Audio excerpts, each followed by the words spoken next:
Hey everybody, of course, welcome back to another episode of X Talking Ish with your boy X. And it's You already know what to do. Please make sure you go ahead and like and share this broadcast if you are on Facebook. And if you are again on our Facebook page, please make sure you go ahead and hit that like button on our Facebook. And as well, if you are on YouTube, please make sure you go ahead and hit that YouTube subscribe button, that red button on the top right hand corner. For go ahead and check us out in the future, and as well, go ahead and hit that notification bell so you can go ahead and see shows like this one in the future. He gonna miss it. It's gonna miss it. He missed it. It's missed it. There, oh boy, you late. Little, don't say nothing about no delayed with dramatic effect or something. You just late. Say you late. I was just late on that I one. know. I see. I'm not Anyway, even gonna lie about you it. out in La La Land. All right, and as well, if you are on Twitter, please make sure you go ahead and like our broadcast on Twitter, X Talking Ish. All right, let's go ahead and get right into the nitty gritty of things. Y'all came to come see us talk about Monday Night Football halftime show. Most likely, if you did watch this first half, you're probably taking a nap at the moment because it is not that entertaining of a game. But of course, if you do know about the storylines coming into this game, this might be and most likely be Ben Roethlisberger's last home game as a Pittsburgh Steeler. Some people are happy, some people are sad. It just all depends on who you are. I know a lot of Steeler fans that are ready for Big Ben to move on and for the Steeler organization to start over or move along and regroup again. But at the end of the day, you do have to still pay your respects to Big Ben and what he was able to bring to the Steelers organization, and also being a part of that class with Eli Manning, Ben Roethlisberger, and Phillip Rivers, and being able to do what he's done in the league, taking all the hits that he's taken. I mean, you definitely have to salute to him on that one just by that alone. But of course, everybody gonna leave their Ben Roethlisberger's opinions to themselves. We're not here to talk about that. Like I said, we're here to talk about the game itself. Ish, from what you've seen in the first half, are you expected to see a couple more points on the scoreboard in the second half, or are we gonna see more of the same in the first half? I expect it to be more of the same, ugly, just ugly.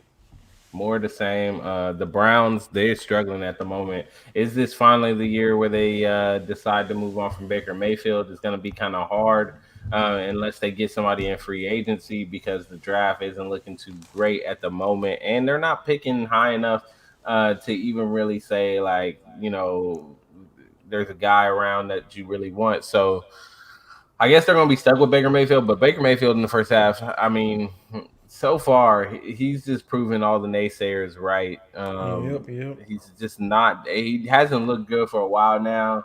It's also not looking good with what OBJ's been able to do in LA. I mean, it all has turned. How the tables have turned for Baker Mayfield in the first half. I mean, 4 of 15, 58 yards and an interception.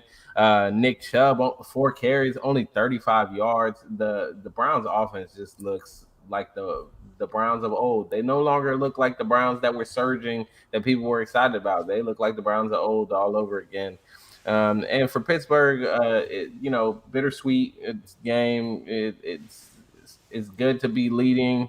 A little bit bitter that this is going to be the last of Ben Roethlisberger in Pittsburgh, but at the same time, I think this first half has kind of proven that it's that time. The time is right to move on. Their new blood is needed. Luckily for them, Najee Harris is performing well. He's got 13 carries, 71 yards. So, I mean, that's good for one half of football. So, I mean, really, this is going to be boring. I'm sorry to say it. It's going to be boring. What you're saying is you might as well go ahead and pop another movie in or some and check out something on Netflix Go to because sleep. or just get you some rest because this one is pretty much over with. I'll just start off with the Browns, like you said, with Baker Mayfield playing horribly. Let's remind everybody this is his contract year. He was expected to maybe get that big deal next year. It most likely will not happen. So what we most likely will see next year, he probably will be a Brown. It's just going to be on that regular base salary to where he finished out that contract and pretty much playing year to year. So he can either play well that year, next year, and maybe earn another contract, or he can move elsewhere and become a free agent and play somewhere else. But I will say the injury is definitely affecting him. That's why, of course, his shoulder is still in that harness. It's been like that for weeks now.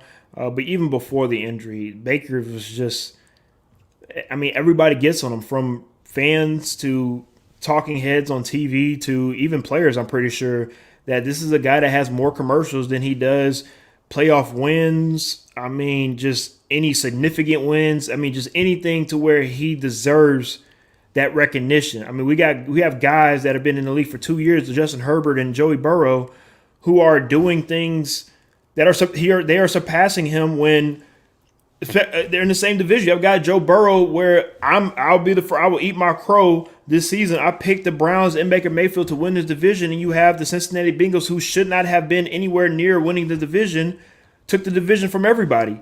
So the Cleveland Browns, we've talked about this before last week, when it comes to certain teams that are going to be looked at very closely in the offseason. This is definitely one of them. You have pieces. You have some, you have some players. It's just, can you continue to build on the cohesion? And if Baker Mayfield is not the guy for you, then maybe it is time to move along instead of try to get something that you're not going to get. Because some people want to continue to pump that well, and you're not getting anything out of that well. With Big Ben moving forward in the Steelers, I think this is a great showcase for Big Ben to, ride off in the sunset here in Pittsburgh. Other than that, they're in a very, very, very slim chance to even make the playoffs. And even if they do, they're not going to do anything in the playoffs. Let's be real. I know Steeler faithful want to say all we got to do is get in, and you never know. But I do know that Big Ben cannot move. He's a statue. And at the moment, just in this first half alone, the wide receivers look like they don't want to catch. I mean, is the Rona out there? I know they don't want to catch nothing. I mean, like that. I've seen minimum 2 drop passes from Johnson. From Washington. Johnson alone, and I just don't understand this. I just don't understand when it comes to the Steelers and the makeup of it moving forward. I'm just trying to figure out, what are they going to do? As we talk about it, when it comes to the backup quarterbacks that they have, you hate Mason Rudolph. You don't think that he's the guy. You can't stand strip club Haskins. I understand that. I think Haskins is a better option compared to Mason Rudolph, but you still, at the end of the day, have to give your kudos to Mike Tomlin for keeping this team afloat, keeping them even in contention to even make the playoffs. But next season, I think with the freshness of everybody coming in, not having to worry about Big Ben, not worrying about the killer bees, what it used to be, Le'Veon Bell and of course AB. I think we will see maybe Coach Tomlin's one of his best coaching jobs ever next year, because it's not too much of the circus going on in Pittsburgh-ish. Yeah, we'll have to wait and see with that situation. With them moving on from Big Ben, what is the identity of this team going to be? Are they going to continue? You got to go back. You got to go back to running the ball. You got to start with Najee Harris. You got to go back with your bread and butter and what made you Pittsburgh. You got to start running the ball and getting that defense back to where it needs to be. The quarterback situation is going to handle itself. I talked to plenty of Pittsburgh fans, faithfuls, and they say it all the time. They're not worried about the quarterback position. I think Big Ben was one of those guys that, I'm not saying fell into their lap, but he was a guy that, it reminds me of Mac Jones. I think Big Ben fits everything that Pittsburgh was doing, and fits exactly what Pittsburgh is about, right? Won them 2 Super Bowls, were able to get them multiple playoff appearances, but the time has run its course to where it's just time to move on, and it'd be interesting to see where the Steelers go. Do you go more athletic quarterback? Do you go, of course, more pocket passing type of quarterback? But I think the sky's the limit. We talked about maybe a Deshaun Watson appearance, maybe it's Russell Wilson. It'll be very interesting to see what happens with the Steelers. Let's get to the comment section right quick from Kobe Gardner on Facebook. He says 3 playoff appearances the last 30 years. What would it take for them to be consistent contenders? And of course, I'm assuming he's talking about the Browns. Ish, go ahead and take that one, please. For the Browns, I just think it's a culture situation, to be honest. To me, the Browns, just culture of the organization is not quite there. They're still trying to figure things out. Obviously, the quarterback position is a big position in order to be a consistent top team, a playoff team, you got to have a quarterback that's able to take you there no matter what. They've got the running game. Honestly, they just need that quarterback piece to go with it. The defense also, they've got the defense there. That's one of the reasons why a lot of people were excited about them this season. A lot of people thought that this was going to be the year that the Browns were going to win the AFC North. You thought they had the pieces in place. They had everything there. The division was theirs for the taking. When you look at the other teams, that's another thing, right? Like the division they play in historically has been run by the Ravens and the Steelers. And so it's hard for you to win a division when you don't have a quarterback and you've got two teams that historically have had the guys or had the right type of defense to lead them there, and you've been building these pieces over and over again. I think they've been unlucky from that standpoint. And then, when they have had the chance like this year, they just dropped the ball. They have unfortunately dropped the ball yet again.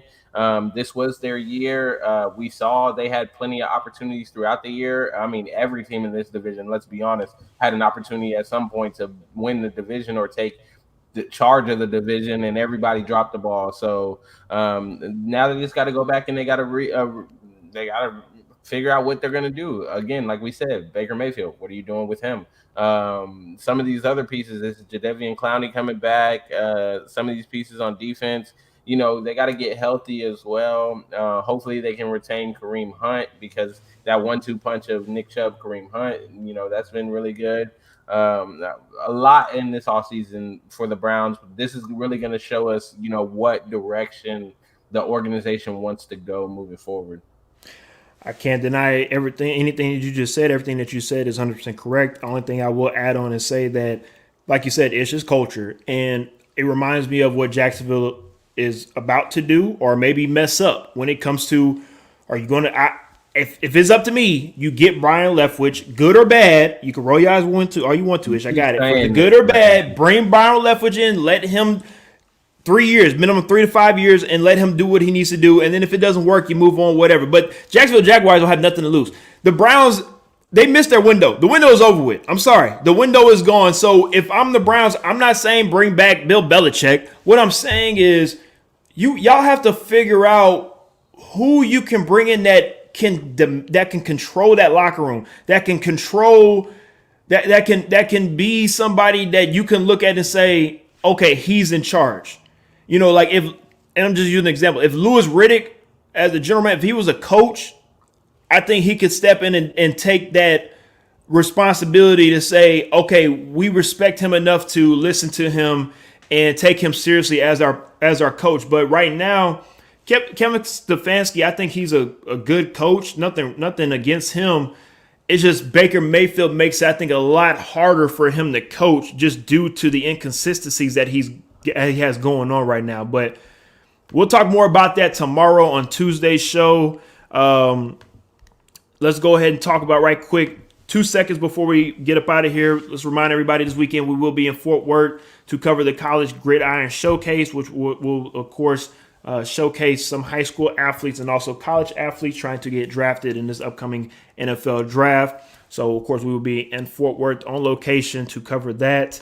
Other than that, like I said, join us tomorrow for our post-game show, Week 17. This is, of course, the second to last regular season week of the regular season. Next week, join us for our last couple of shows for the year because, hey, we headed to the playoffs, and I know that's what everybody wants to see is some playoff football. I know everybody's tired of watching regular season games that don't mean anything like this Monday Night Football game. All right, with that being said, let's go ahead.